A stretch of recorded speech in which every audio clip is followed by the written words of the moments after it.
first benefit is that you have this group that's interested in public speaking.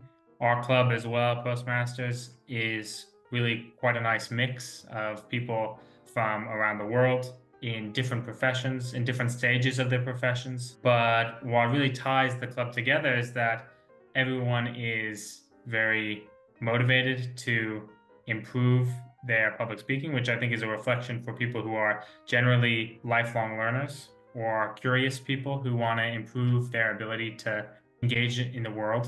And Mm. as not just someone who wants to be able to have something to say and be understood, but also to be able to listen. They develop this active listening skill unconsciously, which is one of the most important skills you can use in your whole life anywhere. Amazing how much progress one can make if Mm. you take it seriously and you come to the meetings, you try to speak every meeting. Liam, I'm very grateful and excited. Second guest with us in this series. Why I'm doing this podcast? Because it's an opportunity for us to grow together, to practice public speaking in a different way.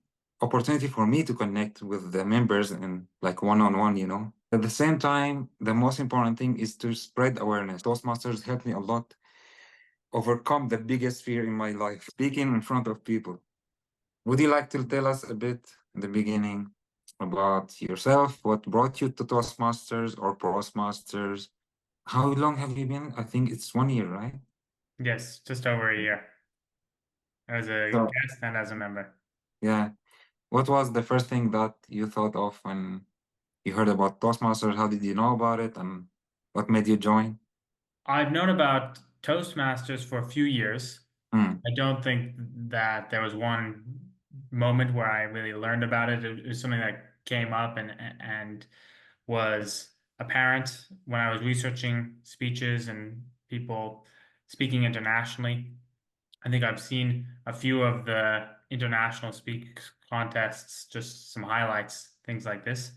I have been speaking in different ways for quite a few years in mm, different contexts. So I started off in the theater in school, did a lot of plays. I was in a theater company. Then I did debating, and I did that in high school and in college.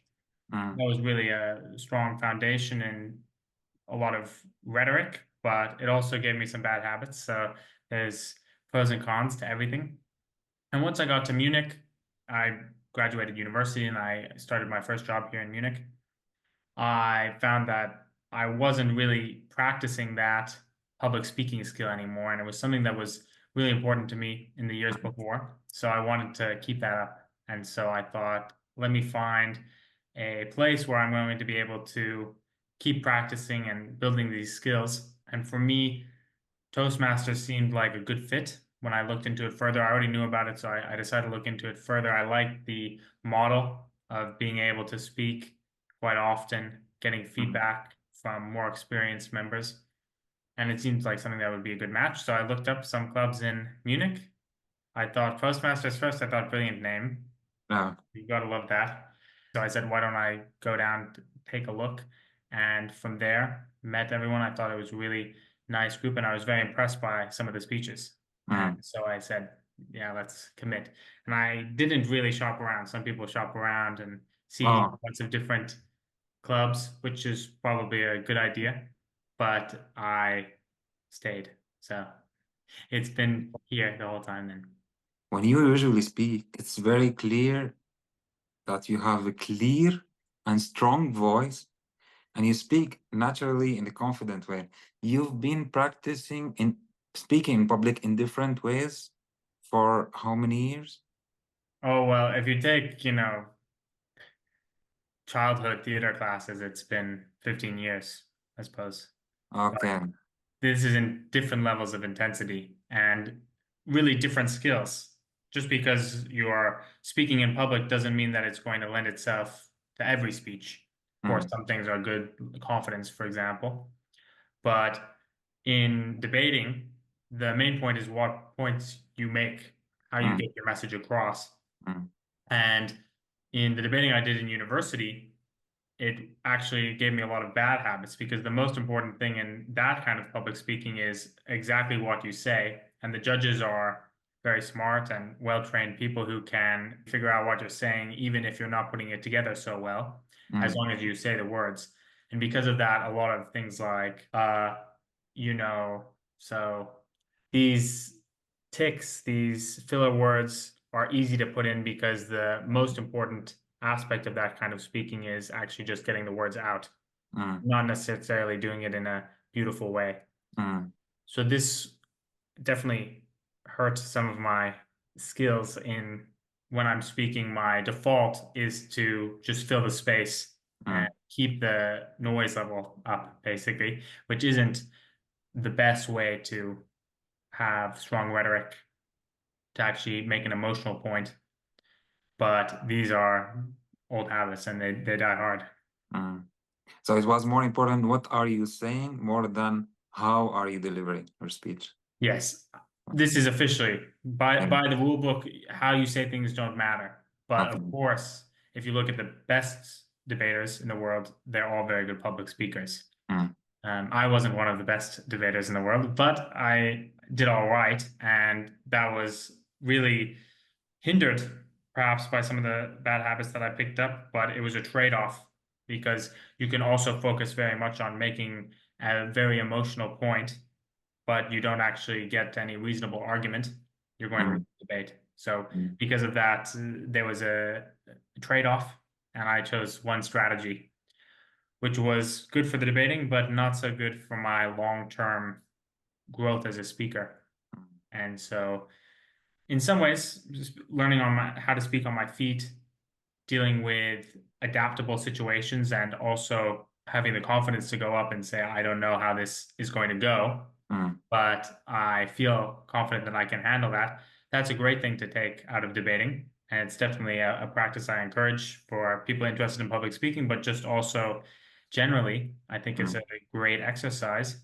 But there can be downsides, of course, with mm. everything. And so that's one of the things that I really appreciate with Toastmasters is that I can drill myself more on these skills that I've let go. And I think in Toastmasters, an opposite of debating, because everyone can just come and talk, and the feedback usually it's more about the how you deliver your speech, how was your body language. What is the most valuable speech you heard from any of the Toastmasters or Prostmasters, which impacted you, made you grow in any way? Well, a speech that certainly has stayed with me for a long time is both of the speeches that Miriam gave that I've heard. Mm, She's a very good speaker, and she chooses topics that are very important to her personally, and it comes from you can really tell it's authentic and it comes from the heart.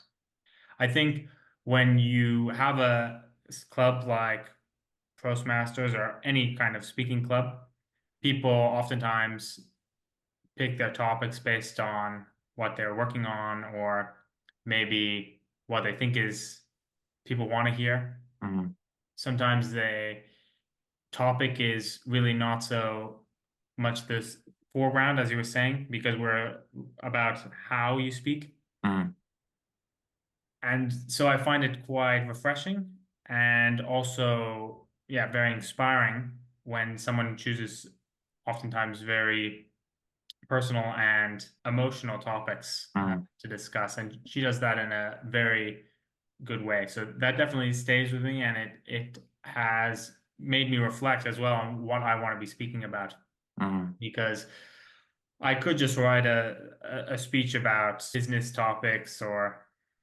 something. Not that there's anything wrong with that, but talk about a subject that I've only kind of read an article or two on just to get something on the page. mm, Well, I think Miriam really focuses on finding what she wants to speak about and then drafting the speech around that, which I think is really key if you want to make both an emotional and engaging speech, is to craft your how around your what rather mm, than the other way around, basically. mm. If you could choose a topic that's outside your comfort zone, what you study, what you work, what topic would you choose? That's a hard question, right? Because part of what I think is something that I was taught and debating and have tried to do as well. It's what I do in table topics, which I really like. I really enjoy that exercise in Toastmasters generally, is you find a faraway topic and then you bring it into something you know about personally well. And with a pretty easy breath, you can take a lot of different diverse topics and bring them back to something you feel confident about speaking on quite easily. So then to say, without this, so what's a topic that I really would struggle to discuss? I think that for me, I'm really at the start of my career. Mm, And so there's a lot less personal stories that I can pull on of, say, important business leadership positions or situations that I've been in. mm, That is obviously a really focus of a lot of Toastmasters, is what I touched on earlier. It's really interesting to hear these speeches and reflect on these topics. But for me, since I'm at the start of my career, there's less for me to talk about in terms of times I had to lead a team on some project, because I've only had to do that a few times. But in many ways, a lot of this professional experience is something I'm still gaining. And so I can't speak with too much authority on a lot of mm, these topics. I don't feel like I can lecture a room of people who have been working in professional careers for 20 years, versus my 2 years, and say, this is how things ought to be done. So mm, I try to keep maybe a bit of intellectual humility there and mm. stay away from those topics. I understand this. I It's funny because just today I was working with the intern, and this is something that makes me humble again, humble myself. Because I was like, I did not really expect much. I even told him, I don't expect much from you with this project. I wanted to help with one, two, three, and you just do your best. And I was talking to him every now and then I saw he noticed things that I was not really aware of. When you do something you are, you have the talent and you love, you might know more than you think you know. Always be humble. I mean, it doesn't matter who you're working with, but at the same time, in my opinion, uh, not to focus much on the labels or the years, because sometimes you might know this, you have some instinct if you do something you love and you have passionate about. Yeah. So yeah, it's always about balance. Exactly. It's about balance and knowing your strengths and also where you have some weaknesses. Um, and so I think that that's an important reflection to Yeah. always make when speaking, because confidence is key when coming across on the stage. And if one isn't speaking authentically, one isn't speaking with confidence, it's doesn't lend itself to a good speech. What is your favorite table topic you got so far? Probably my favorite was one that I wasn't expecting to give at all, because Kumar pulled me out of the middle of the meeting. Basically, we found we had an extra 5 minutes effectively later in the meeting, and I hadn't signed up to do anything that day, so I wasn't going to speak. I was just there to watch. We ended up with 5 minutes extra in the middle of the meeting, so Kumar just called me up and asked me if I could, I would.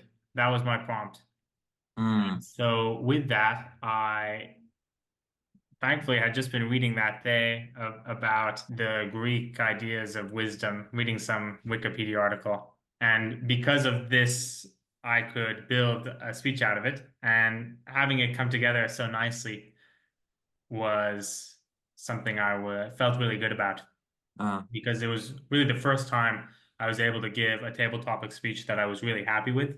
mm, And that gave me a lot of confidence to go forward with table topics. And as I say, it's one of my favorite exercises in Toastmasters. By really just coincidence, it came together perfectly. And that's sometimes what you need with a table topic speech.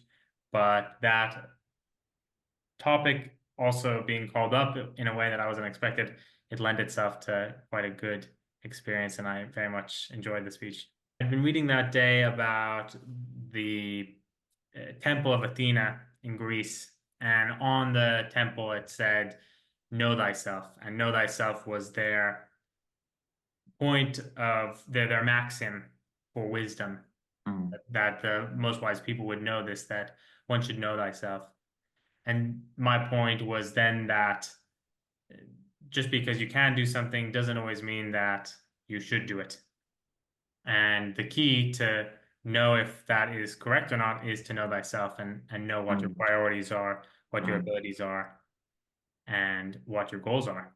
So by kind of drawing these together, it just worked mm, the day, and it lent itself to, I think, was what was it ended up being quite a compelling speech. And of course, it if I could do it 10 times, or if I could write it out, it would be better. But that's kind of the beauty of table topics. It's very spontaneous, and it's about speaking in a refined way when you don't have that time and that opportunity to reflect. mm. Now thinking, know thyself and know where I'm standing here and who's listening to us. I think it's very important since also you mentioned your career. For someone listening and wants to profit from your experience, how did Prostmasters or Toastmasters help you in your profession? Maybe you or in your personal life. You could speak differently to help you in your meetings, or you give us anything from your experience, any examples. My job actually doesn't involve that much public speaking, which is one of the reasons why I was so interested and felt the need to come to Toastmasters in the first place. As I was saying earlier, I was afraid that my skills were lacking, Mm, that it wasn't going to be as strong if I let them just not be practiced. So this was an aspect of my motivation in the first place. But I think that Postmasters and Toastmasters, generally the tools that it gives, is definitely very useful in a business context, and it helps in ways beyond just the public speaking in the classic sense of getting up and giving a presentation. mm, It, as you said, in meetings in an organization of things, it's important that you have those willing to lead, moderate meetings, stand up and say, we're going to lead, we're going to take this, we're going to organize ourselves in a certain way. And I think that, for example, the Toastmaster role itself in the meeting is a great example of moderation and how that can be done in a way that we can keep something moving forward while still enjoying it along the way, and making that in itself a point of reflection, a point of quality in a meeting. And that really does lend itself to meetings of all kinds, just quick things, going through a entire team or tribe and or division, trying to get the different points across. Having that moderator role is mm. really key. And that's definitely something that I've stepped into a few times. And I think it's benefited by my time in Toastmasters and Postmasters specifically. And is there anything from your personal life? Personal life, I would say that the benefit of Postmasters, of course, making lots of great friends and connections through the club. That's the first benefit, is that you have this group that's interested in public speaking.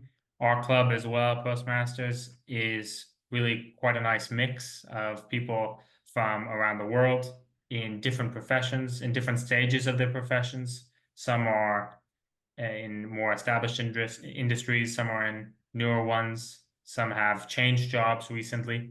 But what really ties the club together is that everyone is very motivated to improve their public speaking, which I think is a reflection for people who are generally lifelong learners or curious people who want to improve their ability to mm, engage in the world, as not just someone who wants to be able to have something to say and be understood, but also to be able to listen Mm, and think about what others say. I mean, in your average meeting, you listen so much more than you talk, right? mm. And so that's really a skill that we also develop. And it's great when that can be with people who have interesting things to say, which is why I really like our club for that.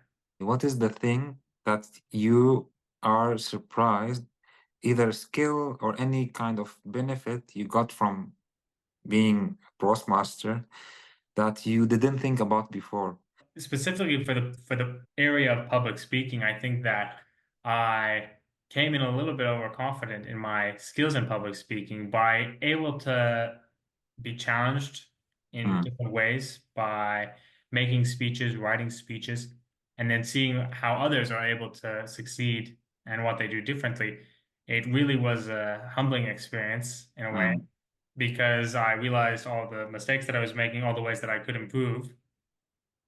As I was saying with all my filler words, when you have it read out that you said 25 times, it shows you that actually that's something you do a lot. You need to work on that.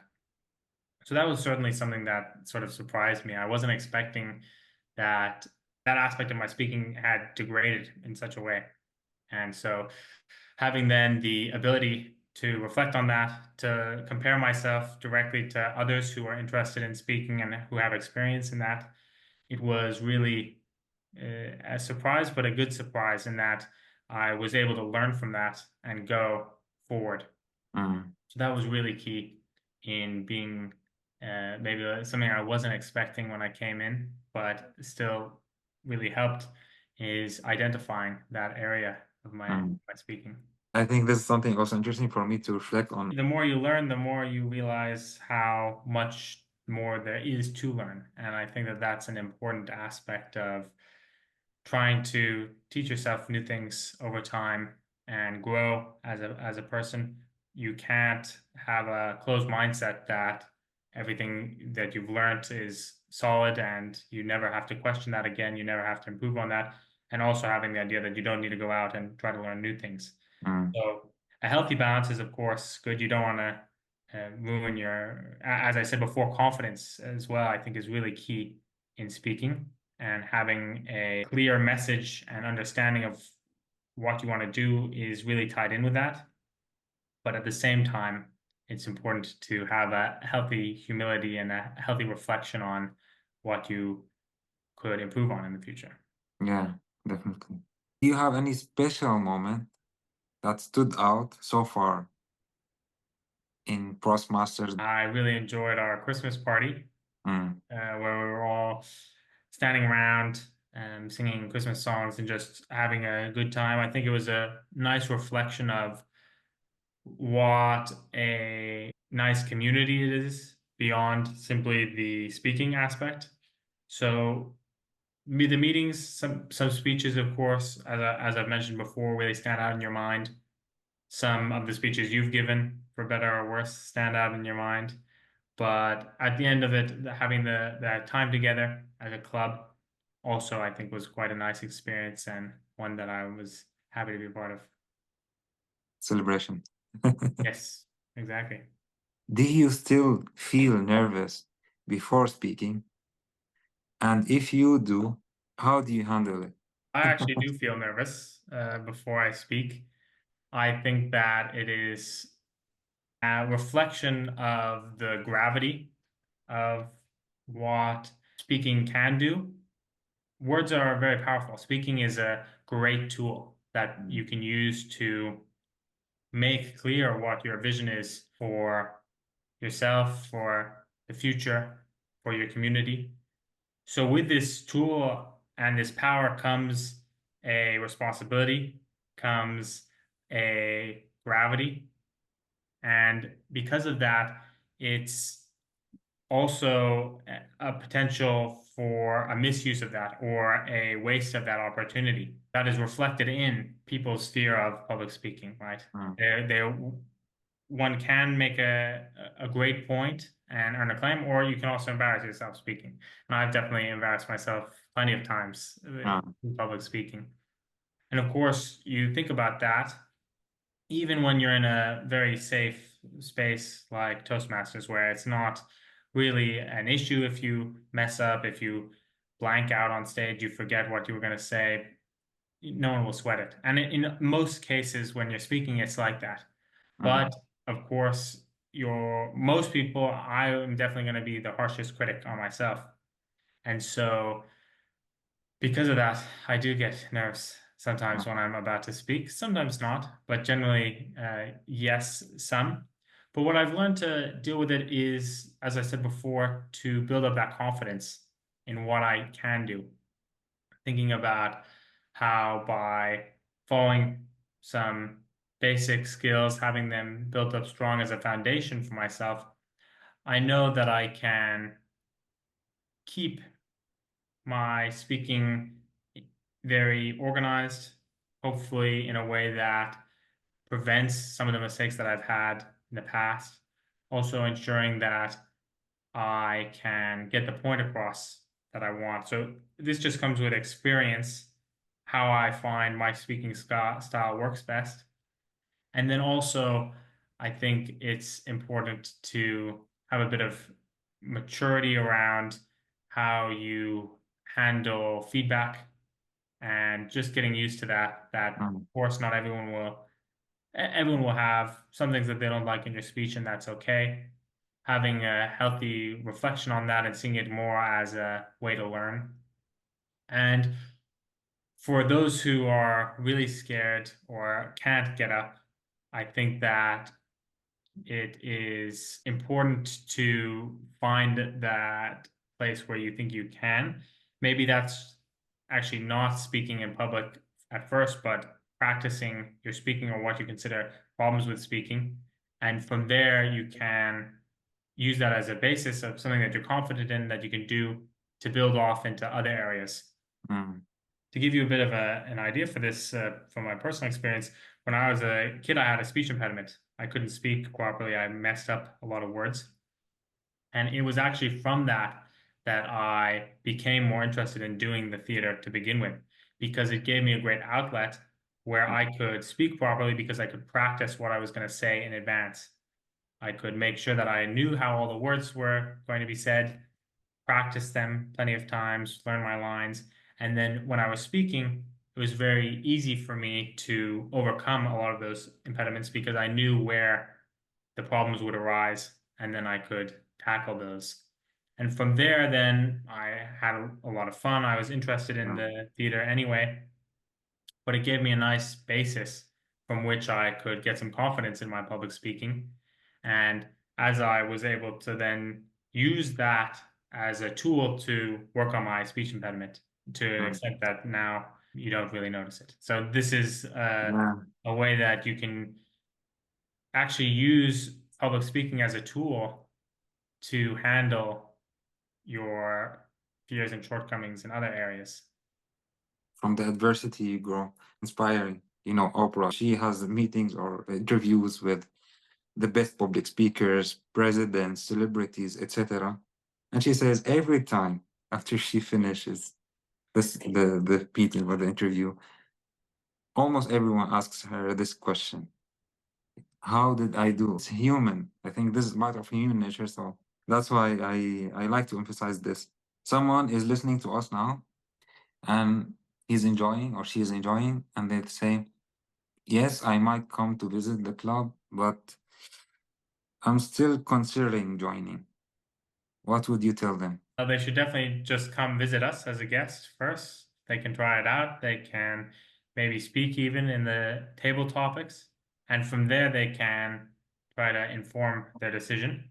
But I think that we serve such a wide variety of people. I do think that it's a really great skill to work on, to have. And it's amazing how much progress one can make if Mm, you take it seriously and you come to the meetings, you try to speak every meeting, and you can really use that as a tool, not only for speaking, but as I've said, in other ways as well. You can use that as a tool to improve your leadership skills, your research skills, your confidence generally.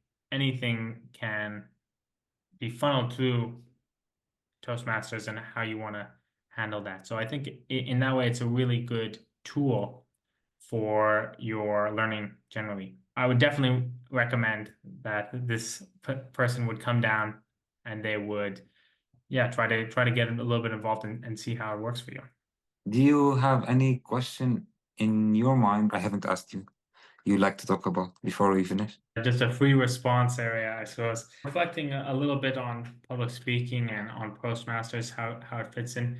I think what's really nice compared to other ways that I've tried to improve my public speaking before is that Postmasters, it's like a Swiss Army knife in that you can use it in many different ways to improve different kinds of speaking.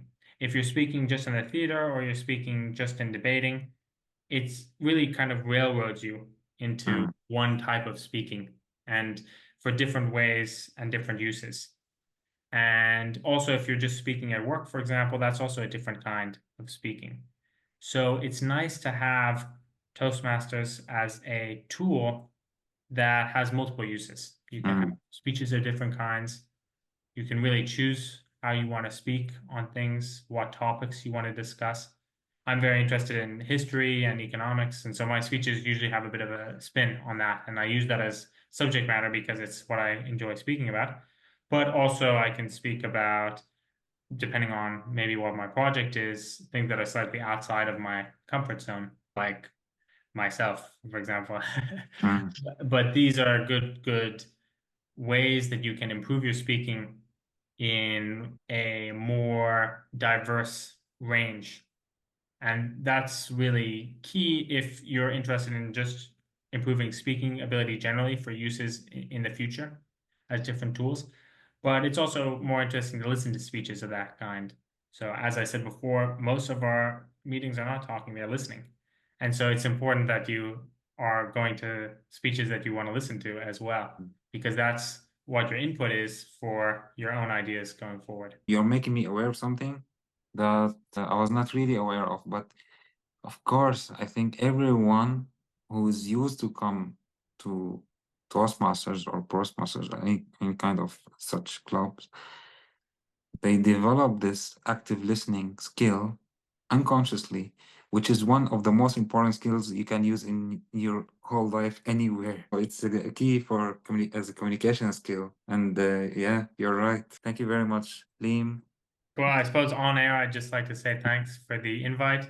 It's been fun talking, and I hope that we'll see some of the potential viewers out there at a Toastmasters or Postmasters rather meeting soon. Yeah, we'll do. We'll do. Thank you again, Liam. We see you soon in Prostmasters, 2nd of October or next week. Exactly. See you then.